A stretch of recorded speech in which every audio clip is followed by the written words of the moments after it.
আসসালামু আলাইকুম। আশা করি সবাই ভালো আছেন। সৈয়দ বাড়ির বৈঠকখানায় আপনাদের আরও একবার সাদরে আমন্ত্রণ জানাই। আজকে সৈয়দ বাড়ির বৈঠকখানায় আপনাদের জন্য নিবেদনে থাকছে বিখ্যাত কথা সাহিত্যিক সত্যজিৎ রায়ের লেখা ছোট গল্প ব্রাউন সাহেবের বাড়ি। চলুন গল্পটা শুনে আসা যাক। ব্রাউন সাহেবের ডায়েরিটি হাতে আসার পর থেকেই ব্যাঙ্গালোরে যাবার একটা সুযোগ খুঁজছিলাম। সেটা এলো বেশ অপ্রত্যাশিতভাবেই। আমাদের বালিগঞ্জ স্কুলের বাৎসরিক রিইউনিয়নে দেখা হয়ে গেল আমার পুরনো সহপাঠী অনিকেন্দ্র ভৌমিকের সঙ্গে। অনিক বলল সে ব্যাঙ্গালোরে ইন্ডিয়ান ইনস্টিটিউট অফ সায়েন্সে চাকরি করছে। একবার ঘুরে যান আমার এখান থেকে, the best place in India. একটা বাড়তি ঘরও আছে আমার বাড়িতে, আসবি? অনেক স্কুলে থাকতে আমার খুবই ভালো বন্ধু ছিল। তারপর যা হয় আর কি, কলেজ রয়ে গেল দুজনের আলাদা। তাছাড়া ও বিজ্ঞান আর আমি আর্টস, দুজনেই প্রায় উল্টোমুখো রাস্তা ধরে চলতে আরম্ভ করলাম। মাঝেও আবার চলে গেল বিলেতে। ফলে ক্রমে দুজনের বন্ধুত্বের মধ্যেও অনেকটা ব্যবধান এসে পড়ল। আজ প্রায় 12 বছর পর তার সঙ্গে দেখা। বললাম, গিয়ে পড়তে পারি কিন্তু কোন সময়টা ভালো? Any time. ব্যাঙ্গালোরে গরম নেই। সাধে কি জায়গাটা সাহেবদের এত প্রিয়? তুই যখনই চলে আসতে চাস চলে আসিস, তবে ওই 7 দিনের একটা নোটিশ পেলে খুব ভালো হয়। যাক, তাহলে ব্রাউন সাহেবের বাড়িটা দেখার সৌভাগ্য হলেও হতে পারে, কিন্তু তার আগে সাহেবের ডায়েরিটার কথা বলা দরকার। আমি হলাম যাকে বলে পুরনো বইয়ের পোকা। ব্যাংকে কাজ করে প্রতি মাসে যা রোজগার হয় তার অর্ধেক টাকা অন্তত পুরনো বই কেনার পেছনে খরচ হয়ে যায়। ভ্রমণ কাহিনী, শিকারের গল্প, ইতিহাস, আত্মজীবনী, ডায়েরি, ওই কত রকম বই না গত 5 বছরে জমে উঠেছে আমার। পোকায় কাটা পাতা, বার্ধক্যে ঝুরঝুরে হয়ে যাওয়া পাতা, ড্যাম্পে বিবর্ণ হওয়া পাতা, এসব আমার কাছে অতি পরিচিত এবং অতি প্রিয় জিনিস। আর পুরনো বইয়ের গন্ধ, এর তো কোনো জুড়ি নেই। ফরাসি সেরা পারফিউমের সুবাস এই দুটো গন্ধর কাছে হার মেনে যায়। এই পুরনো বই কেনাই আমার একমাত্র নেশা। আর এই পুরনো বই কিনতে গিয়েই পাওয়া ব্রাউন সাহেবের ডায়েরিটা। বলে রাখি, এই ডায়েরি কিন্তু ছাপা ডায়েরি নয়, যদিও সেরকম ডায়েরিও আমার আছে। এই ডায়েরি একেবারে খাগের কলমে লেখা আসল ডায়েরি। লাল চামড়ায় বাঁধানো 350 পাতার রুল টানা খাতা, 6 ইঞ্চি বাই 4.5 ইঞ্চি। মলাটের চারপাশে সোনার জলের নকশা করা বর্ডার। তার মাঝখানে সোনার ছাপার অক্ষরে লেখা সাহেবের নাম, জন মিডলটন ব্রাউন। মলাট খুললে প্রথম পাতায় সাহেবের নিজের নাম সই। তার নিচে সাহেবের ঠিকানা, evergreen lodge, Fraser town, Bangalore. আর তার নিচে লেখা জানুয়ারি 1858। অর্থাৎ এ ডায়েরির বয়স হলো 113। এই ব্রাউন সাহেবের নাম লেখা অন্য আরও খানকথক বইয়ের সঙ্গে ছিল এই লাল চামড়ায় বাঁধানো খাতাটা। নাম করা বইয়ের তুলনায় দাম খুবই কম। মকবুল চাইল 20, আমি বললাম 10। শেষটায় 12 টাকার বিনিময়ে বইটা আমার সম্পত্তি হয়ে গেল। ব্রাউন যদি নাম করা কেউ হতেন তাহলে এই বইয়ের দাম 1000 টাকা হতে পারত। ডায়েরিটাতে তখনকার দিনের ভারতবর্ষে সাহেবদের দৈনন্দিন জীবনের বাইরে আর কিছু জানতে পাবো এমনটি আশা করিনি। সত্যি বলতে কি, প্রথম শখানেক পাতা পড়ে তার বেশি পাইও নি। ব্রাউন সাহেবের পেশা ছিল স্কুল মাস্টারি। ওই ব্যাঙ্গালোরের কোনো একটা স্কুলেই তিনি শিক্ষকতা করতেন। সাহেব নিজের কথাই বেশি বলেছেন, মাঝে মাঝে ব্যাঙ্গালোর শহরে বর্ণনা করেছেন। এক জায়গায় তখনকার বড়লাটের গিন্নি লেডি ক্যানিংয়ের ব্যাঙ্গালোর আসার ঘটনাও বলেছেন। ব্যাঙ্গালোরের ফুল, ফল, গাছপালা ও তার নিজের বাগানের কথাও বলেছেন। এক এক জায়গায় আবার ইংল্যান্ডের সাকসেস অঞ্চলে তার পৈতৃক বাড়ি আর তার ফেলে আসা আত্মীয় স্বজনের কথাও বলেছেন। তার স্ত্রী এলিজাবেথের উল্লেখও আছে, তবে স্ত্রীটি কয়েক বছর আগেই মারা গিয়েছিলেন। সবচেয়ে ইন্টারেস্টিং ব্যাপার হচ্ছে সাইমন নামের কোনো এক ব্যক্তির বারংবার উল্লেখ। এই সাইমন যে কে ছিলেন, তার ছেলে না ভাই না ভাগ্নে না বন্ধু না কি, সেটা বোঝার কোনো উপায় ডায়েরিতে ছিল না। তবে সাইমনের প্রতি ব্রাউন সাহেবের যে একটা গভীর টান ছিল, সেটা বুঝতে কোনো অসুবিধে হয় না। সাইমনের বুদ্ধি, সাইমনের সাহস, সাইমনের রাগ, অভিমান, দুষ্টুমি, খামখেয়ালিপনা ইত্যাদির কথা বারবার আছে ডায়েরিতে। সাইমন অমুক চেয়ারটাতে বসতে ভালোবাসে, আজ সাইমনের শরীরটা ভালো নেই, সাইমনকে আজ সারাদিন দেখতে পাইনি বলে মন খারাপ, এই ধরনের সব খুঁটিনাটি খবরও আছে। আর আছে সাইমনের মর্মান্তিক মৃত্যুর খবর। 22শে সেপ্টেম্বর সন্ধ্যা 7:30 নাগাদ বজ্রাঘাতে সাইমনের মৃত্যু ঘটে। পরের দিন ভোরবেলা ব্রাউন সাহেবের বাগানে একটা বাজে ঝলসে যাওয়া ইউক্যালিপটাস গাছের পাশে সাইমনের মৃতদেহ পাওয়া যায়। এরপর থেকে একটা মাস ডায়েরিতে প্রায় কিছুই লেখা হয়নি। যেটুকু হয়েছে তার মধ্যে শোক আর হতাশার কথা ছাড়া আর কিছুই নেই। ব্রাউন সাহেব দেশে ফিরে যাবার কথা ভাবছেন, কিন্তু সাইমনের আত্মা থেকে দূরে সরে যেতে তার মন চায়নি। সাহেবের স্বাস্থ্যও যেন অল্প অল্প ভেঙে পড়েছে। আজও স্কুলে গেলাম না কথাটা 5 জায়গায় বলা আছে। লুকাস বলে এক ডাক্তারের উল্লেখও আছে, তিনি ব্রাউন সাহেবকে পরীক্ষা করে ওষুধ বাতলে গেছেন। তারপর হঠাৎ 2রা নভেম্বর ডায়েরিতে এক আশ্চর্য ঘটনার উল্লেখ, এবং এই ঘটনাই আমার কাছে ডায়েরির মূল্য 1000 গুণ বাড়িয়ে দিয়েছে। ব্রাউন সাহেব এই ঘটনাটা লিখেছেন রোজকার নীলের বদলে লাল কালিতে। তাতে বলেছেন, আমি বাংলায় অনুবাদ করছি। আজ এক অভাবনীয় আশ্চর্য ঘটনা। আমি বিকেলে লালবাগে গিয়েছিলাম গাছপালার সান্নিধ্যে আমার মনটাকে একটু শান্ত করার জন্য। সন্ধ্যা 7:30 নাগাদ বাড়ি ফিরে বৈঠকখানায় ঢুকেই দেখি সাইমন ফায়ার প্লেসের পাশে তার প্রিয় হাই ব্যাক চেয়ারটিতে বসে আছে। সাইমন, সত্যি সাইমন। আমি তো দেখে আনন্দে আত্মহারা। আর শুধু যে বসে আছে তা নয়, এক দৃষ্টে আমার দিকেই তাকিয়ে আছে তার স্নেহ মাখানো চোখ দুটি নিয়ে। এদিকে ঘরে বাতি নেই। আমার ফাঁকিবাজ খানসামা থমাস এখনও ল্যাম্প জ্বালেনি। তাই সাইমনকে আর একটু ভালো করে দেখব বলে আমি পকেট থেকে দেশলাইটা বার করলাম। কাঠি বার করে বক্সের গায়ে ঘষতেই আলো জ্বলে উঠল। কিন্তু কি আফসোস, কয়েক মুহূর্তের মধ্যেই সাইমন উধাও। অবশ্যই সাইমনকে যে কোনোদিনও আবার দেখতে পাবো সেটাই তো আশা করিনি। এইভাবে ভূত অবস্থাতেও যদি মাঝে মাঝে সে দেখা দিয়ে যায়, তাহলে আমার মন থেকে সব দুঃখ কষ্ট দূর হয়ে যাবে। সত্যি আজ এক অপূর্ব আনন্দের দিন। সাইমন মরে গিয়েও আমাকে ভোলেনি, এমনকি তার প্রিয় চেয়ারটিকেও সে ভোলেনি। দোহাই সাইমন, মাঝে মাঝে দেখা দিও। আর কিচ্ছু চাই না আমি তোমার কাছে। এইটুকু পেলেই আমি বাকি জীবনটা শান্তিতে কাটাতে পারবো। এরপরে ডায়েরি আর বেশি দিন চলেনি। যেটুকু আছে তার মধ্যে কোনো দুঃখের ছাপ নেই, কারণ সাইমনের সঙ্গে ব্রাউন সাহেবের প্রতিদিনই একবার দেখা হয়েছে। সাইমনের ভূত সাহেবকে হতাশ করেনি। ডায়েরির শেষের পাতায় লেখা আছে, যে আমাকে ভালোবাসে তার মৃত্যুর পরেও যে তার সে ভালোবাসা অটুট থাকে, এই জ্ঞান লাভ করে আমি পরম শান্তি পেয়েছি। ব্যাস, এই শেষ। কিন্তু এখন কথা হচ্ছে ব্রাউন সাহেবের এই বাড়ি ব্যাঙ্গালোরের ফ্রেজার টাউনের এভারগ্রিন লজ এখনও আছে কি? আর সেখানে সন্ধ্যায় এখনও সাইমন সাহেবের ভূতের আগমন হয় কি? আর সে ভূত কি অচেনা লোককে দেখা দেয়? আমি যদি সে বাড়িতে গিয়ে একটা সন্ধ্যা কাটাই, তাহলে সাইমনের ভূতকে কি দেখতে পাবো? ব্যাঙ্গালোরে এসে প্রথম দিন অনেককে এসব কিছুই বলিনি। সে আমাকে তার অ্যাম্বাসেডর গাড়িতে করে সমস্ত ব্যাঙ্গালোর শহর ঘুরিয়ে দেখিয়েছে, এমনকি ফ্রেজার টাউনও। ব্যাঙ্গালোর সত্যি খুবই সুন্দর জায়গা, তাই শহরটা সম্বন্ধে উচ্ছ্বাস প্রকাশ করতে আমার কোনো মিথ্যার আশ্রয় নিতে হয়নি। শুধু সুন্দর নয়, কলকাতার পর এমন একটা শান্ত কোলাহল শূন্য শহরকে প্রায় একটা অবাস্তব স্বপ্নরাজ্যের মতনই মনে হয়। দ্বিতীয় দিন ছিল রবিবার। সকালে অনেকের বাগানে রঙিন ছাতার তলায় বসে চা খেতে খেতে প্রথম ব্রাউন সাহেবের প্রসঙ্গটা তুললাম। ও শুনে টুনে হাত থেকে চায়ের পেয়ালা নামিয়ে বেতের টেবিলের উপর রেখে বলল, দেখ রঞ্জন, যে বাড়ির কথা বলছি সে বাড়ি হয়তো থাকলেও থাকতে পারে 100 বছর, এই এমন আর কি বেশি। তবে সেখানে গিয়ে যদি ভূত টুত দেখার কোনো লোভ থেকে থাকে তোর, তাহলে তার মধ্যে আমি কিন্তু নেই। কিছু মনে করিস নি ভাই, আমি চিরকালে একটু অতিরিক্ত সেন্সিটিভ। এমনি দিব্যি আছি। আজকের দিনে শহরের কোনো উপদ্রবও নেই এখানে। ভূতের পেছনে ছোটা মানে সাত করে উপদ্রব ডেকে আনা। ওর মধ্যে আমি নেই।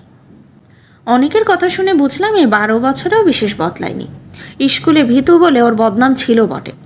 মনে পড়ল একবার আমাদের ক্লাসেরই জয়ন্ত আর আরও কয়েকটি ডানপিতে ছেলে ওকে এক সন্ধ্যায় বালিগঞ্জ সার্কুলার রোডের রাইডিং স্কুলের কাছটাতে আপাদ মস্তক সাদা কাপড় মুড়ি দিয়ে ভয় দেখিয়েছিল। অনেক এই ঘটনার পর 2 দিন স্কুলে আসেইনি এবং অনেকের বাবা নিজে হেডমাস্টার বীরেশ্বর বাবুর কাছে ব্যাপারটা নিয়ে কমপ্লেন করে গিয়েছিলেন। আমি এ বিষয়ে কিছু বলার আগে অনেক হঠাৎ বলে উঠল, তবে নেহাতি যদি তোর সঙ্গে যেতে হয় তাহলে সঙ্গীর অভাব হবে না। আসুন মিস্টার ব্যানার্জি। পেছনে ফিরে দেখি একটি বছর 45-এর ভদ্রলোক অনেকের বাগানের গেট দিয়ে ঢুকে হাসি মুখে আমার দিকে এগিয়ে আসছেন। বেশ বলিষ্ঠ চেহারা, প্রায় 6 ফুট হাইট, পরনে ছাই রঙের হ্যান্ডেলুমের প্যান্ট, ওপরে গাঢ় নীল প্রেরেলিনের বুশ শার্টের গলায় সাদা কালো বাটিকের ছোপ মারা সিল্কের মাফলার। অনেক পরিচয় করিয়ে দিল, আমার বন্ধু রঞ্জন সেনগুপ্ত, মিস্টার ঋষিকেশ ব্যানার্জি। ভদ্রলোক শুনলাম ব্যাঙ্গালোরে এয়ারক্রাফট ফ্যাক্টরিতে কাজ করেন, বহুদিন বাংলাদেশ ছাড়া, তাই কথার মধ্যে একটা অবাঙালি টান এসে পড়েছে আর অজস্র ইংরেজি শব্দ ব্যবহার করেন। অনেক বেয়ারাকে ডেকে আর এক পেয়ালা চায়ের কথা বলে দিয়ে একেবারে সোজাসুজি ব্রাউন সাহেবের বাড়ির কথাটাই পেড়ে বসল। কথাটা শুনে ভদ্রলোক এমন অট্টহাস্য করে উঠলেন যে কিছুক্ষণ থেকে যে কাঠবিড়ালিটাকে দেখছিলাম আমাদের টেবিলের আশেপাশে নির্ভয়ে ঘোরাফেরা করছে, সেটা ল্যাজ উঁচিয়ে একবারে একটা দেবদারু গাছের গুঁড়ি বেয়ে শটান মগডালে পৌঁছে গেল। Ghost? Ghost? You seriously believe in ghost? আজকের দিনে, আজকের যুগেও? আমি আমতা আমতা করে বললাম, হ্যাঁ, একটা কৌতূহল থাকতে ক্ষতি কি? এমনও তো হতে পারে যে ভূতেরও একটা বৈজ্ঞানিক ব্যাখ্যা আছে, যেটা 10 বছরের মধ্যে জানা যাবে। ব্যানার্জির হাসি তবুও থামে না। লক্ষ্য করলাম ভদ্রলোকের দাঁতগুলো ভারী চকচকে এবং মজবুত। অনেক বলল, যাই হোক mister Banerjee, ghost or no ghost, এমন বাড়ি যদি একটা থেকেই থাকে আর যদি রঞ্জনের একটা উদ্ভট খেয়াল হয়েই থাকে, একটা সন্ধেবেলা ওকে নিয়ে খানিকটা সময়ের জন্য ও বাড়িতে কাটিয়ে আসতে পারেন কি না সেইটা বলুন। ও কলকাতা থেকে এসেছে, আমার গেস্ট, ওকে তো আমি আর একা যেতে দিতে পারি না সেখানে। আর সত্যি বলতে কি, আমি নিজে মানুষটা একটু অতিরিক্ত, মানে যাকে বলে সাবধানী। আমি যদি নিয়ে যাই তাহলে বোধহয় সুবিধের চেয়ে অসুবিধেটাই হবে বেশি। মিস্টার ব্যানার্জি তার শার্টের পকেট থেকে একটা বাঁকা পাইপ পার করে তার মধ্যে তামাক গুঁজতে গুঁজতে বললেন, আমার আপত্তি নেই, তবে আমি যেতে পারি কেবল একটা কন্ডিশনে। আমার সঙ্গে শুধু একজনকে নেব না, 2 জনকেই নেব। কথাটা শেষ করে ব্যানার্জি আবার হাসলেন, আর তার ফলে এবার আশেপাশের গাছ থেকে 4-5 রকম পাখির চিৎকার ও ডানা ঝাপটানির আওয়াজ পাওয়া গেল। অনেকের মুখ কিঞ্চিত ফ্যাকাশে দেখালেও সে আপত্তি করতে পারল না। কি নাম বললেন বাড়িটার? এভারগ্রিন লজ, ফ্রেজার টাউনে? হ্যাঁ, তাই তো বলছে ডায়েরিতে। ফ্রেজার টাউনে সাহেবদের কিছু পুরনো বাড়ি আছে বটে, ওই কটেজ টাইপের। এনিওয়ে, যেতেই যদি হয় তাহলে দেরি করে লাভ কি? হোয়াট অ্যাবাউট আজ বিকেল, এই ধরুন 4টে নাগাদ? ইঞ্জিনিয়ার হলে কি হবে, মেজাজটা একেবারে পুরোদস্তুর মিলিটারি এবং সাহেবী। ঘড়ি ধরে 4টের সময় ঋষিকেশ ব্যানার্জি তার মরিস মাইনের গাড়িটি নিয়ে হাজির। গাড়িতে যখন উঠছে তখন ভদ্রলোক জিজ্ঞেস করলেন, সঙ্গে কি কি নিলেন? একটা 5 সেলের টর্চ, 6টা মোমবাতি, ফার্স্ট এইড বক্স, একটা বড় ফ্লাস্ক ভর্তি গরম কফি, একটা হ্যাম স্যান্ডউইচ, 1 প্যাকেট তাস, মাটিতে পাতবার চাদর, মশা তাড়ানোর জন্য 1 টিউব ওডোমাস। এই হলো অনেকের ফিরিস্তি। আর অস্ত্রশস্ত্র? ভূতকে কি অস্ত্রশস্ত্র দিয়ে কিছু করা যায়? কিরে রঞ্জন, তোর সাইমন ভূত কি সলিড নাকি? যাই হোক, মিস্টার ব্যানার্জি গাড়ির দরজা বন্ধ করে বললেন, আমার কাছে একটা ছোটোখাটো আগ্নেয়াস্ত্র আছে, সুতরাং সলিড লিকুইড নিয়ে চিন্তা করার কোনো প্রয়োজন নেই। তবে এভারগ্রিন লজের ব্যাপারটা কিন্তু একেবারে কাল্পনিক নয়। আপনি কি এর মধ্যে খোঁজ নিয়েছেন নাকি? ব্যানার্জি রীতিমতো কসরতের সঙ্গে দুটো সাইকেল চালককে পরপর পাশ কাটিয়ে বললেন, I am a very methodological man mister Sengupta. যেখানে যাচ্ছি সে জায়গাটা এটল আছে কি না সেটা সম্পর্কে তো একটা খোঁজ রাখা উচিত, তাই নয় কি? ও দিকটায় শ্রীনিবাস দেশমুখ থাকে, আমার সঙ্গে গল্ফ খেলে, ওই অনেক দিনের আলাপ। সকালে এখান থেকে ওর বাড়িতেই গেছিলাম। বলল এভারগ্রিন লজ বলে একটা একতলা কটেজ নাকি প্রায় 50 বছর ধরে খালি পড়ে আছে। বাড়ির বাইরের বাগানে বছর 10 পর্যন্ত লোকে পিকনিক করতে যেত, তবে এখন আর যায় না। খুব নিরিবিলি জায়গায় বাড়িটা। আগেও নাকি একটানা বেশি দিন কেউ এ বাড়িতে থাকতে পারেনি। তবে হন্টেড হাউস বলে যে কেউ কোনো দিন অপবাদ দেয়নি বাড়িটার। বাড়ির ফার্নিচার সব বহুদিন আগে নিলাম হয়ে গেছে। আর কিছু নাকি কর্নেল মার্সারের বাড়িতে আছে, রিটায়ার্ড আর্মি অফিসার, আর তিনিও ফ্রেজার টাউনেই থাকতেন। এই সব শুনে টুনে বুঝেছেন মিস্টার সেনগুপ্তা, মনে হচ্ছে আমাদেরও এই পিকনিক জাতীয়ই কিছু একটা করে ফেরত আসতে হবে। অনিকেন্দ্র কিন্তু টাচটা এনে ভালোই করেছে। ব্যাঙ্গালোরের পরিষ্কার পরিচ্ছন্ন রাস্তা দিয়ে যেতে যেতে বারবারই মনে হচ্ছিল যে শহরটা এতই অদ্ভুতুরে যে এখানে একটা হানাবাড়ির অস্তিত্ব কল্পনা করাই কঠিন। কিন্তু তারপরেই আবার মনে পড়ে যাচ্ছিল ব্রাউন সাহেবের ডায়েরির কথা। লোকে নেহাত পাগল না হলে ডায়েরিতে আজগুবি কথা বানিয়ে লিখবে কেন? সাইমনের ভূত ব্রাউন নিজে দেখেছেন, একবার নয় অনেকবার। সে ভূতকে আমাদের জন্য একবারও দেখা দেবে না? বিলেতে আমি যাইনি, কিন্তু বিলেতে কটেজের ছবি বইয়ের পাতায় ঢের দেখেছি। এভারগ্রিন লজের সামনে দাঁড়িয়ে মনে হলো সত্যিই যেন ইংল্যান্ডের কোনো গ্রামাঞ্চলের একটা পুরনো পরিত্যক্ত বাড়ির সামনে এসে হাজির হয়েছে। কটেজের সামনেই ছিল বাগান, সেখানে ফুলের কেয়ারির বদলে এখন শুধু ঘাস আর আগাছা। একটা ছোট্ট কাঠের গেট দিয়ে, যাকে বলে ইংরেজিতে উইকেট, সেখান দিয়ে ঢুকতে হয়। সেই গেটের গায়ে একটা ফলকে খোদাই করে এখনও লেখা রয়েছে বাড়ির নামটা। তবে হয়তো কোনো চড়ুই ভাতির দলেরই কেউ রসিকতা করে এভারগ্রিন কথাটার আগে একটা এন জুড়ে দিয়ে সেটাকে নেভারগ্রিন করে দিয়েছে। আমরা গেট দিয়ে ঢুকে বাড়ির দিকে এগোলাম। চারিদিকে অজস্র গাছপালা, ইউক্যালিপটাসও গোটা তিনেক রয়েছে দেখলাম। আর যা গাছ আছে তার অনেকগুলো নামই আমার জানা নেই, এমনকি চোখেও দেখিনি এর আগে। ব্যাঙ্গালোরের জলমাটির নাকি এমনই গুণ যে সেখানে যে কোনো দেশের যে কোনো গাছই বেঁচে থাকে।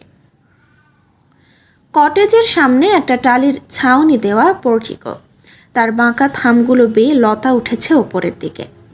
ছাউনির অনেকগুলো টালি নেই, ফলে ফাঁক দিয়ে আকাশ দেখা যায়। সামনের দরজার একটা পাল্লা ভেঙে কাত হয়ে আছে। বাড়ির সামনের দিকের দরজা জানলার কাঁচ অধিকাংশই ভাঙা। দেওয়ালের ওপর শ্যাওলা ধরে এমন অবস্থা হয়েছে যে বাড়ির আসল রংটা জেফি ছিল তার বোঝার উপায় নেই। দরজা দিয়ে বাড়ির ভেতরে ঢুকলাম আমরা। ঢুকেই একটা প্যাসেজ, পেছনে ফিরে একটা ভাঙা দরজার ভিতর দিয়ে একটা ঘর দেখা যাচ্ছে। আমাদের ডাইনে বাঁয়েও ঘর, ডাইনেরটাই বেশি বড় বলে মনে হলো। আন্দাজে বুঝলাম এইটাই হয়তো বৈঠকখানা। মেঝেতে বিলিতি কায়দায় কাঠের তক্তা বসানো, তার কোনোটাই প্রায় আস্ত নেই। সাবধানে পা ফেলতে হয় এবং প্রতি পদক্ষেপেই খুটখাট খচখচ শব্দ হতে থাকে। আমরা ঘরটাতে ঢুকলাম, বেশ বড় ঘর, ফার্নিচার না থাকাতে আরও খাঁ খাঁ করছে। পশ্চিম আর উত্তর দিকে জানালার সারি, একদিকের জানলা দিয়ে গেট সমেত বাগান, অন্য দিক দিয়ে গাছের সারি দেখা যায়।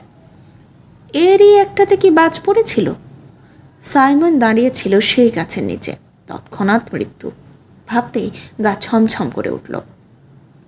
এবার দক্ষিণ দিকের জানলাবিহীন দেয়ালের দিকে চাইলাম। বাঁ কোণে ফায়ারপ্লেস, এই ফায়ারপ্লেসের পাশেই সাইমনের প্রিয় চেয়ারখানা।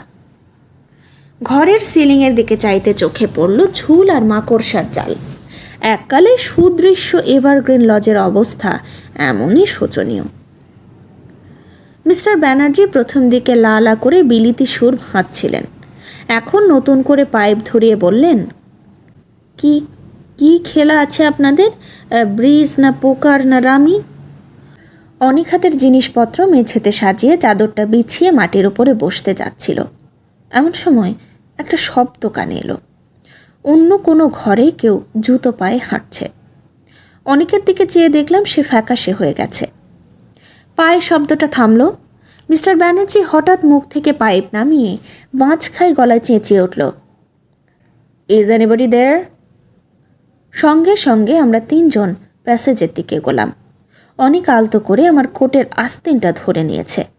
এবার জুতোর শব্দটা আবার শুরু হলো। আমরা বাইরে প্যাসেজে গিয়ে পড়তেই ডান দিকের ঘরটা থেকে একটি ভদ্রলোক বেরিয়ে এসে আমাদের দেখে থমকে দাঁড়িয়ে পড়লেন। লোকটি ভারতীয়, মুখ ভর্তি খোঁচা খোঁচা দাড়ি গোঁফ সত্ত্বেও ইনি যে ভদ্র এবং শিক্ষিত তাতে কোনো সন্দেহ নেই। ভদ্রলোক বললেন, হ্যালো।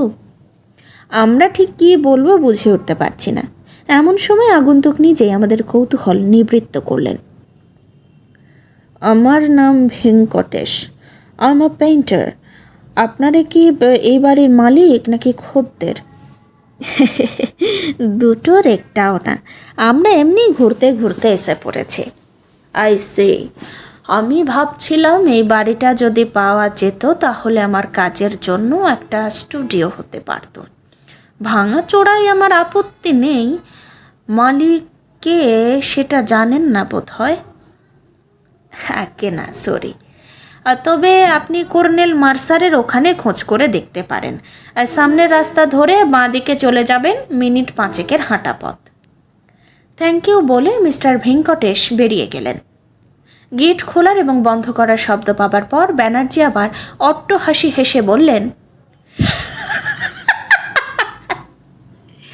মিস্টার সেনগুপ্তা, ইনি নিশ্চয়ই আপনার সাইমন বা ওই জাতীয় কোনো ভূত টুত নন। সবেমাত্র 5:15, এর মধ্যে আপনি ভূতের আশা করেন কি করে বলুন তো? আর ইনি ভূত হলেও 19 শতাব্দীর নিশ্চয়ই নন, তাহলে তার পোশাকটা অন্যরকম হতো। আমরা ইতিমধ্যে বৈঠকখানায় ফিরে এসেছি। অনেক মাটিতে চাদরের ওপর বসে পড়ল। তোর মিথ্যে কল্পনার প্রশ্রয় দিয়ে নার্ভাসনেস বাড়ানো, তার চাই তাসই ঢের ভালো। আগে মোমবাতি খান কতক জ্বালান দেখি। এখানে ওই বড় ঝপ করে শুনতে নামে। 2টো মোমবাতি জ্বালিয়ে কাঠের মেঝেতে দাঁড় করিয়ে ফ্লাস্কের ঢাকনিতে কফি ঢেলে 3 জনে পালা করে খেয়ে নিলাম। একটা কথা আমার কিছুক্ষণ থেকেই মনে আসছিল, কিন্তু না বলে আর পারলাম না। ভূতের নেশা যে আমার ঘাড়ে কীভাবে চেপেছে সেটা আমার এই কথা থেকেই বোঝা যাবে। ব্যানার্জিকে উদ্দেশ্য করে বললাম, আপনি বলছিলেন কর্নেল মার্সার এ বাড়ির কিছু ফার্নিচার কিনেছিলেন। আচ্ছা, তিনি যদি এতই কাছে থাকেন তাহলে তার বাড়িতে গিয়ে একটা জিনিসের খোঁজ করে আসা যায় কি? কী জিনিস?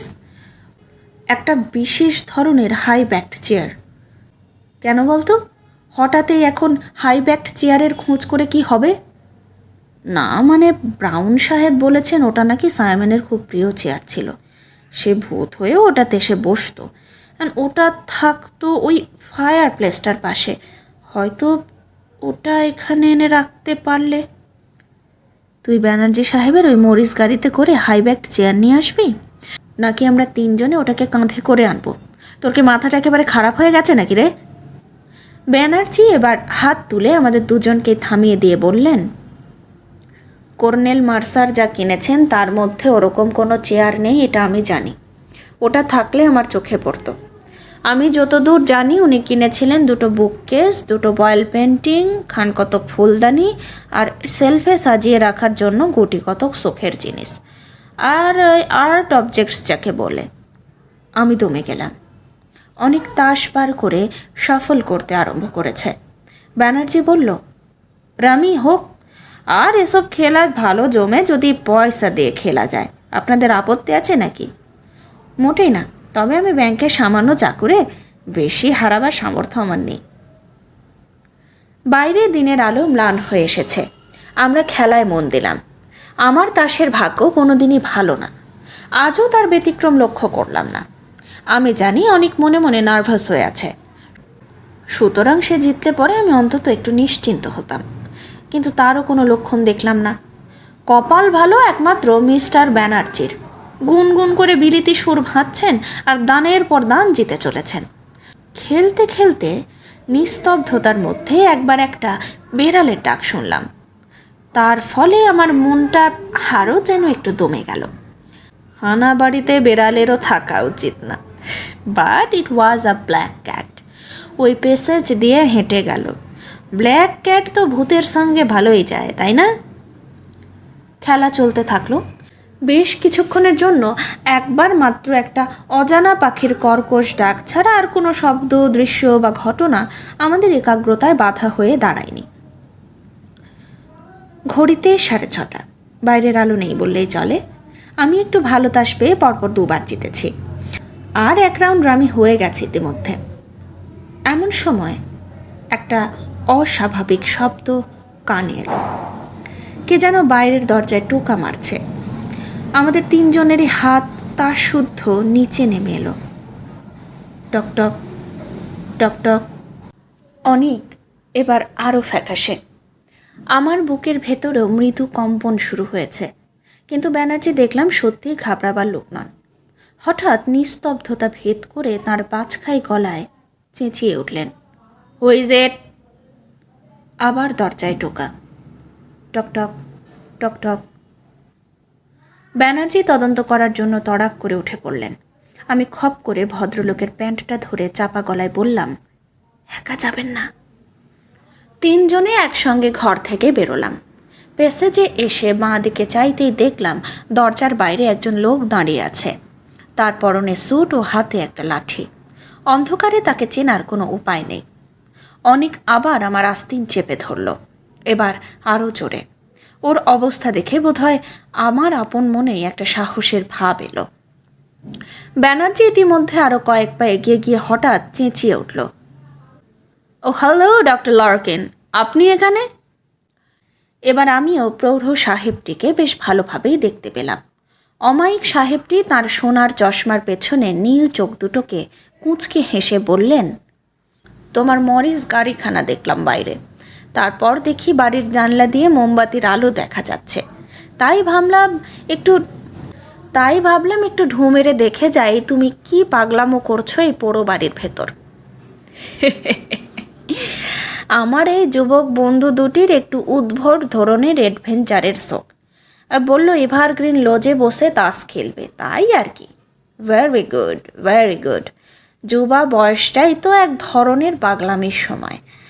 আমরা বুড়োরাই কেবল নিজের বাড়ির কৌচে বসে রোমন্থন করি।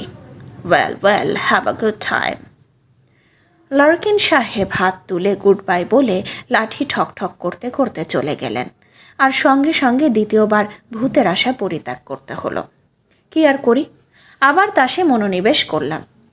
প্রথম দিকে প্রায় 4.5 টাকার মতো হারছিলাম। গত আধ ঘন্টায় তার খানিকটা ফিরে পেয়েছি। সাইমনের ভূত না দেখলেও শেষ পর্যন্ত তাসে কিছু জিতে বাড়ি ফিরে যেতে পারলেও আজকের আউটিংটা কিছু সার্থক হয়। ঘড়ির দিকে মাঝে মাঝে চোখটা চলে যাচ্ছিল। আসল ঘটনাটা কখন ঘটেছিল তার টাইম আমার জানা আছে। ব্রাউন সাহেবের ডায়েরি থেকে জেনেছিলাম যে সন্ধ্যার এই সময়টাতেই বাজ পড়ে সাইমনের মৃত্যু হয়। আমি তাস বাঁধছি, মিস্টার ব্যানার্জি তার পাইপে আগুন ধরাচ্ছেন। অনেক সবে মাত্র স্যান্ডউইচ খাবার মতলবে প্যাকেটটাতে হাত লাগিয়েছে। এমন সময় তার চোখের চাহনিটা মুহূর্তের মধ্যে বদলে গিয়ে সঙ্গে সঙ্গে সমস্ত অঙ্গ প্রত্যঙ্গ আড়ষ্ট হয়ে গেল। তার দৃষ্টি বাইরের প্যাসেজের দিকে। বাকি দুজনের চোখও স্বভাবতই সেদিকেই চলে গেল। যা দেখলাম তাতে আমারও কয়েক মুহূর্তের জন্য গলা শুকিয়ে নিঃশ্বাস বন্ধ হয়ে আছে। বাইরে প্যাসেজের অন্ধকারের মধ্যে এক জোড়া জ্বলন্ত চোখ আমাদের দিকে এক দৃষ্টে তাকিয়ে আছে। ফসফরাসের মতো ফিকে সবুজ আর হলদে মেশানো একটা আভা এই নিষ্পলক চাহনিতে। মিস্টার ব্যানার্জির ডান হাতটা ধীরে ধীরে তার কোটের ওয়েস্ট পকেটের দিকে চলে গেল, আর ঠিক সেই মুহূর্তেই যেন ম্যাজিকের মতো আমার কাছে ব্যাপারটা জলের মতো পরিষ্কার হয়ে গিয়ে আমার মন থেকে সমস্ত ভয় দূর হয়ে গেল। বললাম, আপনার পিস্তলের দরকার নেই মশাই, এই সেই কালো বেড়াল। আমার কথায় অনেকও যেন ভরসা পেল। ব্যানার্জি পকেট থেকে তার হাত বার করে এনে চাপা গলায় বলল, হাউ রিডিকিউলাস। এবার জ্বলন্ত চোখ দুটো আমাদের ঘরের দিকে এগিয়ে এলো। চৌকাঠ পেরোতেই মোমবাতির আলোতে প্রমাণ হলো আমার কথা, এটা সেই কালো বেড়ালটাই বটে। চৌকাঠ পেরিয়ে বেড়ালটা বাঁ দিকে ঘুরল। আমাদের দৃষ্টি তার সঙ্গে সঙ্গে ঘুরছে, তাকে অনুসরণ করছে। এবারে আমাদের তিনজনের গলা দিয়ে একসঙ্গে একটা শব্দ বেরিয়ে পড়ল। আচমকা বিস্ময়ের ফলে যে শব্দ আপনা থেকেই মানুষের মুখ থেকে বেরোয়, এটা সেই শব্দ। এই শব্দের কারণ আর কিছুই না। আমরা যতক্ষণ তন্ময় হয়ে তাস খেলেছি, তারই ফাঁকে কীভাবে কোত্থেকে জানি একটা গাঢ় লাল মখমলে মোড়া হাই ব্যাকড চেয়ার এসে ফায়ারপ্লেসের পাশে তার জায়গা করে নিয়েছে। অমাবস্যার রাতের অন্ধকারের মতো কালো বেড়ালটা চেয়ারটার দিকে নিঃশব্দে এগিয়ে গেল। তারপর এক মুহূর্ত সেটার সামনে দাঁড়িয়ে একটা নিঃশব্দ লাফে সেটার ওপর উঠে কুণ্ডুলি পাকিয়ে শুয়ে পড়ল। আর সেই মুহূর্তে একটা অদ্ভুত শব্দ শুনে আমার রক্ত হিম হয়ে গেল। কোনো এক অশরীরী বৃদ্ধের খিলখিলে হাসির ফাঁকে ফাঁকে বারবার উচ্চারিত হচ্ছে, সাইমন, সাইমন, সাইমন, সাইমন। আর তার সঙ্গে ছেলে মানুষই খুশি হওয়া হাততালি। একটা আর্তনাদ শুনে বুঝলাম অনেক অজ্ঞান হয়ে গেছে।